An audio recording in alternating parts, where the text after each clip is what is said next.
Nina bezulu edumeni ngahlomanga kwakhangela amankengane nazi indaba ze1 KZN TV nifundele uphilano kaCebo Khulu kamzimba umntwana uyakhuleka. Nazi indaba kwezona ehamba phambili namuhla. Bakhala ngezokuphepha abafundi baSongoye. Lihlehlile labafundi basemajuba kanti iIFP inethemba ngokuphatha isifundazwe. Sanemukelene nabendloveni amandla kwindaba zethu ze1 KZN TV. Kuphazamisekile ukufunda nokufundisa kwisikhungo semfundo ephakeme eMongoye kwaDlangezwa ngasempangeni enyakatho KwaZulu-Natal kulandela umbhikisho abafundi obuqhubeka namuhla ekseni. Labafundi bakhala ngezimo zokuphepha ezingezinhle kubafundi abahlala ngaphandle kwesikhungo njengoba ngolwehlanu ledlule kudutshulwa kwabulawa omunye abanakekeli bendawo yokuhlala abafundi kwathi abafundi batshontshelwa izinto zabo abanye bathola nokulimala. Phakathi-ke kwezinye zezinto eziholele kumbhikisho abafundi indaba yabafundi abangakhokheliwe izimali yisikhwama esixhasa abafundi NSFAS nokubeke sekuholela embhikishweni abafundi bekhala nangendaba-ke yokuphepha kwabafundi ezindaweni abahlala kuzo ngaphandle. Isigameko sakamuva nje ukudutshulwa kubulawe komnakekeli wendawo yokuhlala abafundi nabo-ke senzeke ngolwesihlanu kwaphinde-ke abafundi bantshontshelwa izinto zabo abanye bathola ukulimala.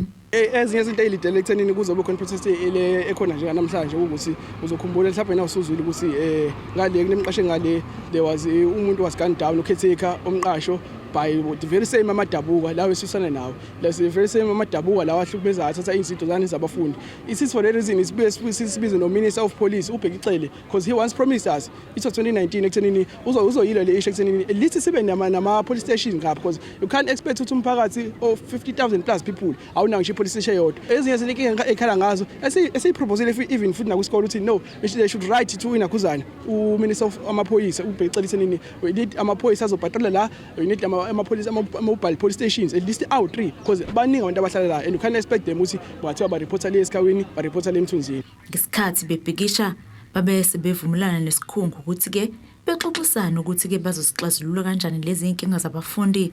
Abafundi-ke babese bekuveza ukuthi-ke uma bengafika esivumelwaneni bazokumisa ukufunda nokufundisa kulesi sikhungo. Bavumile ukukhuluma nathi basinikeze ithuba ukuthi sizokhuluma kungekudala nje sosikwala sami sokhuluma nabo we'll hear from them ukuthi kuthenini what's the way forward. But the one thing I can assure you ukuthi if ama demands ama students engabi met then not we be left with no choice ekutheni siphinde leyenzakala namhlanje. Lokho ukuphethe zokuxhumana kulesi sikhungo uthi-ke basezinhlelweni ukuthi bexoxisana nezinhlaka ezithintekayo ukuze kuxazululwe lenkinga njengoba ethi-ke inkinga ebhekene nalesi sikhungo inkinga ethinta umphakathi abazali abafundi amaphoyisa nezinye nje izinhlaka. Kuyizimo lezi ezingathandeki kubona wonke umuntu ukuthi zenzeke ukuthi ngaphela siyazi ukuthi kunezimo zobulelesi endaweni kuzona zonke indawo eSouth Africa kodwa ke njoba le kuyi-isolated incident eyenzekile la si-university siyazi ukuthi selivuliwe icala and imetha seyikumaphoyisa and angesisakwazi ukuthi singenelele sikhulume kakhulu ngayo since kuseyi situation eseyikumaphoyisa njengamanje. Thina as i-university sohlala phansi sibheke ukuthi kuloko esinako kulama security lawa khona ikuphi esingakwenza ukuthi mhlawumbe sihlangane nezinhlanga zalento zomphakathi impela futhi nakhona sibone ukuthi yipi indlela esingayenza ukuthi kube khona ezokuphepha but izandla zethu zibophekile kuze kube kulomsindo nje okhona ngoba zibophekile izandla ngoba iproject ya NSFAS and then seyithinda thina ngoba izingane zethu and ama customers zethu but kuzohlangana manje ngo9 then discuss ukuthi yipi indlela esingahlangana ngayo sisize because we are willing ukuthi sisize but kudinga wonke amalento abantu aba-involved umphakathi abamphoyisa ukuze sikwazi ukuthi sihlangane kube necluster ezodiscuss izimo zokuphepha. Lezi-ke izindaba zo1 KZN TV nginguSamukiseni Nqulunga ngiseDlangezwa. Inkantolo kaMantshi asemadadeni enhlaneni kaMthaniya ilihlehlise lomhlanga eli-14 kuNhlaba icala labafundi abayi-15 bekoliji lokuqeqeshela amakhono amajuba TVET College eNewcastle emva kombhikisho obubanjwe nomagcina asolesi sikhungo ngesonto eledlule. Labafundi bazwakalisa ukungenami njengoba bebekhala ngokungahambi kahle kohlelo lokuxhasa ngemali yokufunda i-NSFAS kanye nongatholi imfundo ngendlela efanele. Babonela ingekho icala ababekwe lona abafundi besikhungo sezemfundo ephakeme amajuba TVET College njengoba benobufakazi bokuba lokhu udlame abalwenza ngosuku lombhikisho. Yes, ngenile khona lapha ecourt ngaphakathi. Icala lethu lifana nento engekho because bathe mabelihlehlisa basitshela ukuthi bafuna i-evidence. leyo evidence ama-video enzeka ngalela langa okuyiwona esinawo nawo futhi ngeke beze bekhona ukusibeka icala cause vele ama-video ayakhombisa ukuthi iwona amaphoyisa aqala ukuqhuba. Yebo, icala-ke lihlehlele umhla ka-14 May. Okwenzeka kwicampus yase-CBD kubuhlungu kakhulu cause amaphoyisa aphuma nominister. Si-expecte ukuthi uminister uzoya ehall as ayithembisile ukuthi uzoya ehall. Abafundi basebemlandela ukuthi bayongena ehall cause basebewaphethe ama-VIP guest la abasebesayinile phansi. Angazi-ke wathi uminister yena bezela umphakathi wawungekho ecampusini kukhona abafundi. Amaphoyisa avele angazini khona into zabelungu abaqhumsaza aqhuma yadrin le nto sangayikhona ukuthi understandeke. Wagcina sekukhisha abafundi kumanje kunabafundi abalimele. Kumanje kunama security lapha ayikhala minye embezi ngokuthi nawo futhi kunemoto zama lecture ezilimele ngenxa yamaphoyisa avela adubula abafundi bengenzanga lutho. If uminister ethi abafundi babe yi-threat kuyena ngaziphi ikhali because abafundi babephethe amabhodi atshengisayo ukuthi abekho happy ngezenzo ezenzakalayo emajuba futhi abayinameli kakhulukazi le ndaba ye-pilot project eyenzakala accommodation. Iyona into enkulu kakhulu eyagcina ukuthi icasula abafundi ukuthi bafuna ukukhulumela noMinithi Mathupha because wayesehlalile ne-SRC kodwa wayethembisile ukuthi uzohamba futhi ayongena ehall sikwazi ukuthi sibuzelele. Kwasiphoxa ukuthi ukubona uMinithi asephuma segadiwe seyongena emotweni zakhe ukuthi uhamba kanjani ungakazi usiphendule. Okutshengisa ukuthi uMinithi akasithathi serious njengabafundi futhi akayiboni imfundo yaseSouth Africa ngelinye ilanga inyuka because si future yale country. Kusiphatha kabi ukubonakala ominister bezokwenza lento abayenza. Ithimba elihola abafundi kulesi sikole liveza ukuba ukunciphiswa kwezimali zabafundi ikona okudala uthuthuva olukhona. Lento ithema ngabe ifika ecollege abalimaza kakhulu abafundi because ifike nento yokuthi umfundi uma ngabe sethola imali manje usezothola imali engango 1300 rand umfundi owenza accommodation. Okusiconfuse kakhulu ukuthi imali yomfundi siyehliswe yini, so okudala kakhulu ukuthi abafundi bathukuthele ngalendlela bathukuthele ngayo because uma silimele iqiniso lithi abafundi angeke siyazi ukuthi ukudla kukhuphukile, izinto zokugeza ziyabiza, ukufunda kuyabiza. So umfundi kulo 1.3 unemali yokuthi kulo ohlala off campus oyikhokhela umqhaso in private ongaplaceiwe kulezi indawo ezi-accredited by uNSFAS. So manje usenencindezi yokuthi kulo 1.3 awutholayo uzofika akhokhe rent, akhiphe imali yokudla, kumele ageze, kumele enza umsebenzi wesikole. Khona manjalo umnyango wezemfundo ephakeme uveza ukuthi kunethimba lakwa-NSFAS elizokwelekelela abafundi ngezidingo zabo kanti bazichithile izinsolo zokuba ungqongqoshe wezomnyango wezemfundo ephakeme kuzwelonke uDokotela uBlade Nzimande wayebandakanyeke ekulimaleni kwabafundi abadutshulwa ngezinhlavu zenjoloba ngesonto ledlule ngenkathi kuqhubeka umbhikisho. Thobeka Dladla ezindabeni ze1KZN TV eMajuba. Iqembu leNkatha Freedom Party lethula usomqulu wezethembiso wesifundazwe KwaZulu-Natal. Uhlalo leli qembu esifundazweni nophinda gaqelo sobundunankulu uThamsanqa Ntuli wethula amaphuzu ayi-15 ezinto eziseqhulwini abazozenza uma ngabe bephatha kesifundazwe emva kokhetho ozoba mhla zingama-29 kuNhlaba. Lo mcimbi ububanjelwe ke-Ondini. Amalungu eqembu IFP adela imvula namakhaza aphuma komningi bawo ukuzokwethamela umcimbi obusolonde okwethula kwasomqulu wezethembiso wesifundazwe iKwaZulu-Natal. Ngenkathi inkosi yakwaphinda ngene umntwana uZozifa Buthelezi ethula inkulumo yakhe uphakamisa ukuba kuphela ukuxabana kwabaholi ngoba lokhu kungaba nomthelelo ongemuhle njengoba leli qembu lizimisele ngokunqoba ukhetho. Abantu kabangabhekani ngeziqu zamehlo bese qenjini elilodwa. Ngocomrade ngithanda ukugcizelela lokhu ukuthi uma abaholi noma kuphi national district local bebhekene ngeziqu zamehlo angazi ukuthi singabheka ukuthi amalungu abenjani. Ngakho masingabaholi ake sibhekisise ukuba njalo sibhekane ngeziqu zamehlo asikhombisi indlela. Akuphele bakithi ukubekana izica ngoba ngeke sinqobe lolu khetho masinjalo emakhanda ethu ebuholini. Usihlalo waleli qembu esifundazweni KwaZulu-Natal nophinda gaqele somndunankulu uThami Ntuli wethule uhlu lwamaphuzu ayi-15 nabahlose ngawo ukulungisa umonakalo kulesifundazwe. Uhulumeni wenkatho KwaZulu-Natal uzoqinisekisa ukubuyisela umnotho ezandleni zabantu bendawo ngokuqinisekisa ukuthi imakethe yosomabhizinisi abancane kanye nemboni yeyiphaza kubekelwa izakhamizi lapho KwaZulu-Natal, hayi abantu bokufika asebechitheke yonke indawo, futhi kuvuselele zomnotho nasemakhaya nasemalokishini ngokusebekela ezokuhweba ezisimamayo kosomabhizinisi abancane nakubemfale ndawonye.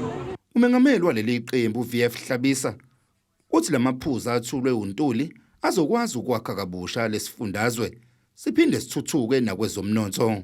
The plan that was presented by uComrade Umpemba is going to rebuild the province of KwaZulu-Natal and rebuild the economy that has been broken.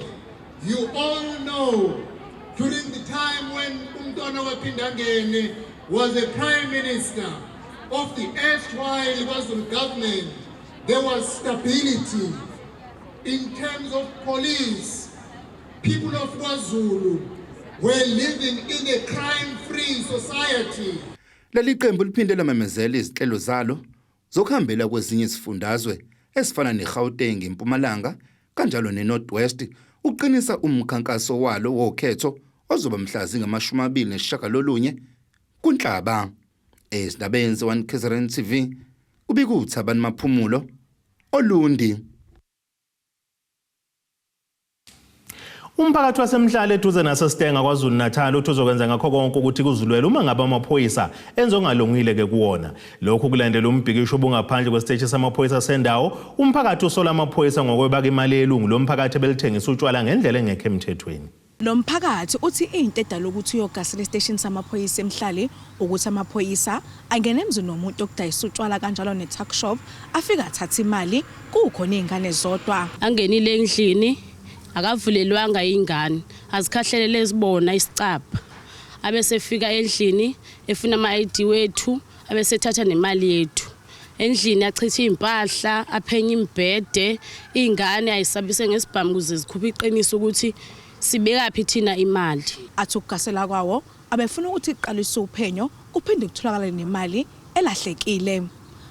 Into edala ukuthi sigcine siya e-police station ukuhlukumezeka kweingane nanokungena emzini womuntu abantu abadala bengekho. Leyo nto leyo imini engizwile kahle ngithe kutheme eqashaka imali lapha ngase ngathi mengibuza ukuthi kahle njengoba nithatha le mali ngabe kuyimvumo bathi bona bamfonelele ubaba wakhona and le mali uzoyithola kumphathi station. Ngase ngisuka same time lapho ngabuya ngazomemezela la ngithi na amaphoyisa azontshontshwa imali zabantu. Sase suka lapho ke sahamba salapha nasafika savala. And then ekuvaleni kwethu kwacaca ukuthi hayi kuliwe baqhuma isibhamu. Ngasikhathi iqhuma isibhamu ngaleso sikhathi ke esisuke ngaso sishona le e-police station. Ngobani besifuna imali yomphakathi ngoba singasho ukuthi imali yomphakathi ngoba imali yethu ngoba indlela nathi sizamela ngayo. Okunye ukukhathaza lo mphakathi uthi uzungasaphephile ngoba athela umyalezo wokuthi lamaphoyisa asazobabuyela bonke laba bekade bebhekisha. Estatementeni esikhishwa amaphoyisa esifundazwe asiqinisekisile lesi sigameko athi sekuvula amacala ahlukene okubala phakathi nakocekelwa phansi kwezimoto zamaphoyisa. Athi kodwa bengakaboshwa umuntu kwamanje. Kutebogo Sibisi wezindaba ze-1 KZN TV kuchannel 261 ngisemhlali ngaseStenga. Ake siye etolweni nebeselo sobuye sibuye futhi nezinye zeindaba.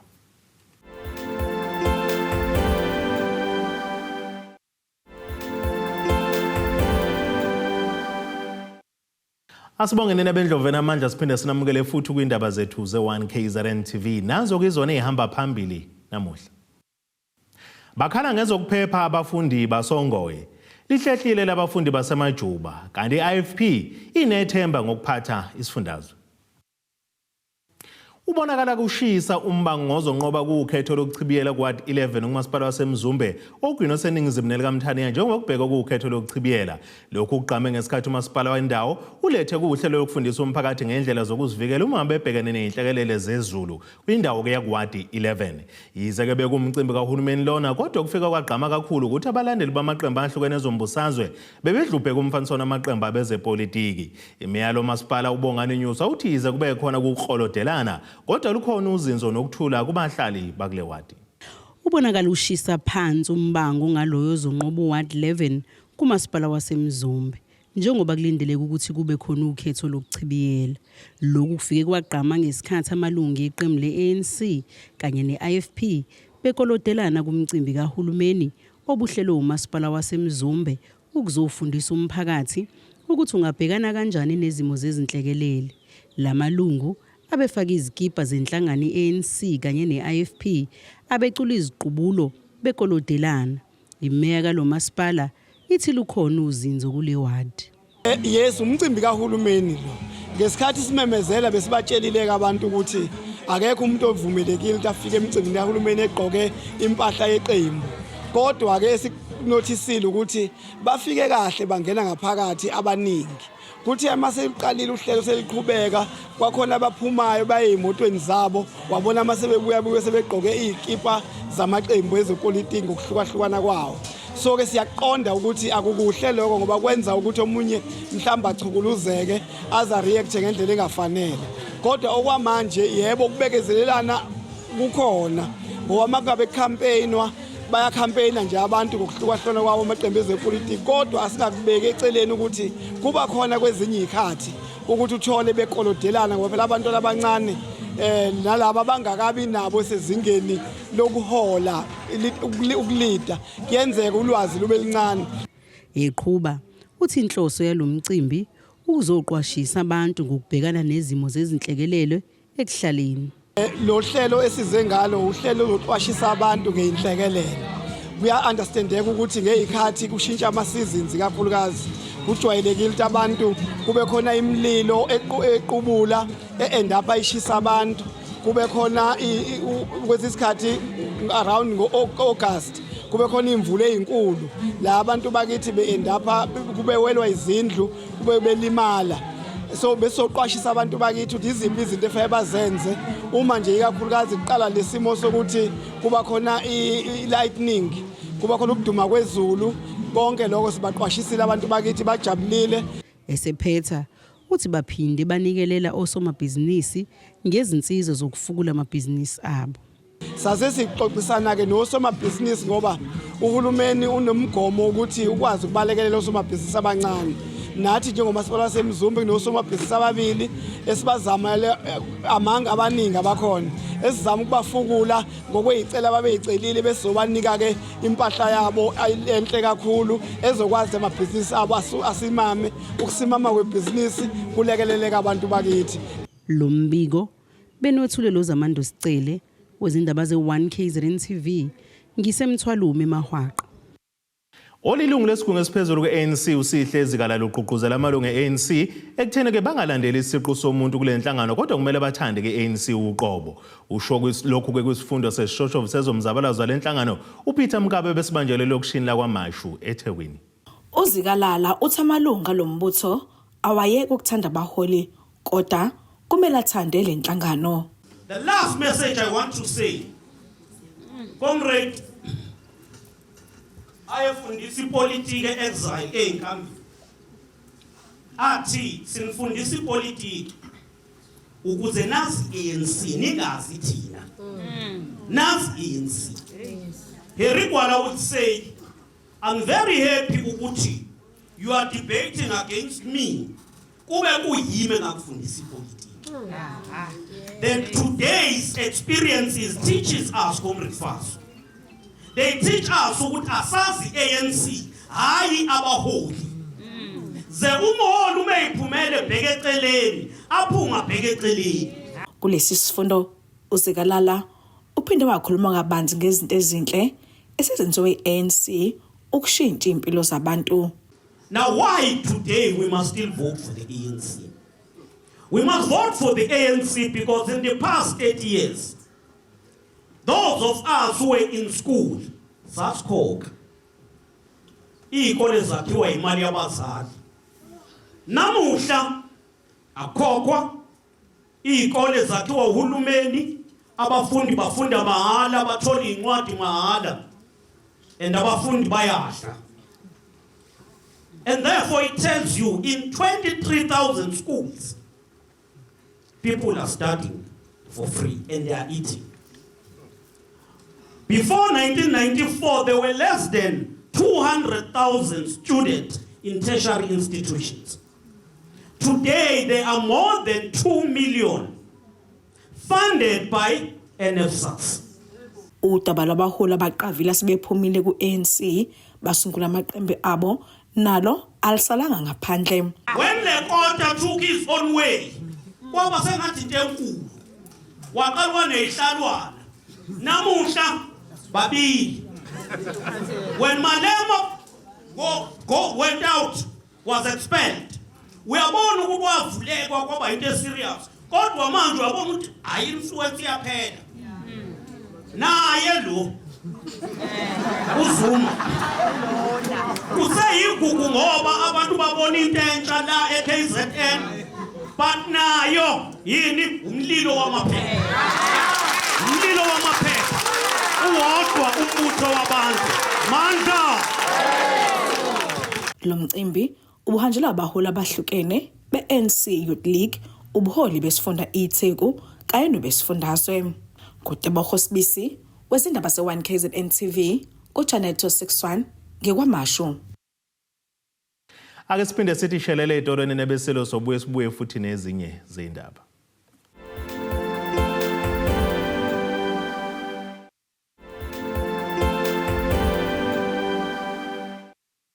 Asibonge siphinde sinamukele futhi kwindaba zethu ze-1 KZN TV nazo kwizona ehamba phambili namuhla. Bakhala ngezokuphepha abafundi basongoye. Lihlehlile labafundi basemajuba kanti i-IFP inethemba ngokuphatha isifundazwe. Ake sibheke engosini yezomnotho.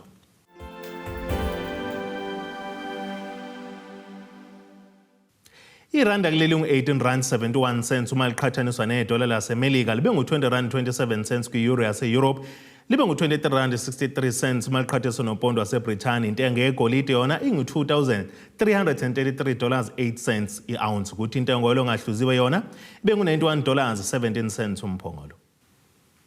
Ake sibheke engosini yezemidlalo.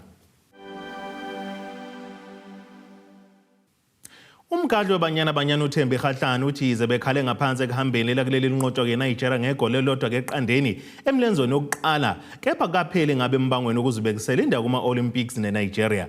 Igoli eliweze Super Falcons ekhaya kube yiphenathi ebekwe nethini nguRashid Ajibade ngase kupheleni kwesiwombe sokuqala. La maqembu azophinde katholane phezulu kuleli emlenzweni wesibili ozoba senkundleni ezemidlalo Loftus Versfeld kusasa ngokugamanxa kwehora lesikhombisa kusihlwa. Ake sibheke nasesimo sezulu esingalindeleka.